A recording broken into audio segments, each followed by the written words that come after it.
மீசை முறுக்கு படத்தோட பார்ட் 2 அதோட டீசர் வந்து ரிலீஸ் பண்ணியிருக்காங்க.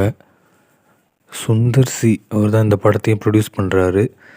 பட் அதில் இருந்த விவேக் அவர்கள் மட்டும் இறந்த நிலையில் இந்த படத்தோட கதை வந்து ஒரு புதுவிதமாக உருவாகியிருக்குன்னு தான் சொல்லணும்.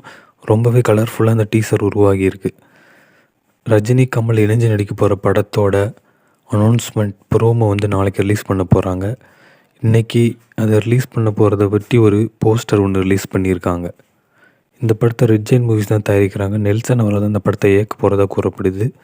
அனிருத் தான் இதுக்கு மியூசிக் பண்ணுறாரு. இந்த படத்தோட ப்ரோமோ நாளைக்கு ரிலீஸ் ஆக போகுது. கில்லி படம் திரும்ப இன்னைக்கு ரீரிலீஸ் பண்ணியிருக்காங்க. டாக்ஸிக் படத்தோட டீசர் வந்து இன்றைக்கி ரிலீஸ் ஆகிருக்கு. ரொம்பவே வைலன்ஸாக அந்த டீசர் இருக்குது. இதை வந்து ஒரு பெண் இயக்குனர் இந்த படத்தை இயக்கியிருக்காங்க. அதாவது மாதவனோட ஒரு படம் நடிச்சிருப்பாங்க, நலத்தமேந்தி, அந்த படத்தில் நடிச்சிருந்தாங்கள்ல, அவங்க தான் இந்த படத்தை வந்து இயக்கியிருக்காங்க. ஹீரோயின் நடிச்சிருப்பாங்க, அவங்க தான் இந்த படத்தை இயக்கியிருக்காங்க. ரொம்பவே வைலன்ஸாக அந்த படம் உருவாகியிருக்கு.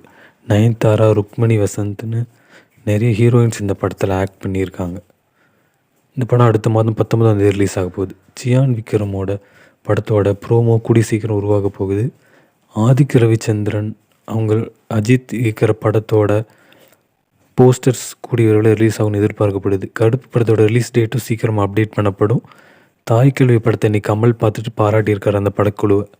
தெறி படம் February 27 ரீரிலீஸ் பண்ண போகிறாங்க. விஜய் சேதுபதி, தியாகராஜன் குமார் ராஜா மற்றும் விஜய் சேதுபதி இணைந்து பணியாற்ற போகிற படத்தில் ஒளிப்பதிவாளர் நிரவ் சாவும் ஹீரோயினா மாளவிகா மோகனும் புக் ஆகியிருக்காங்க.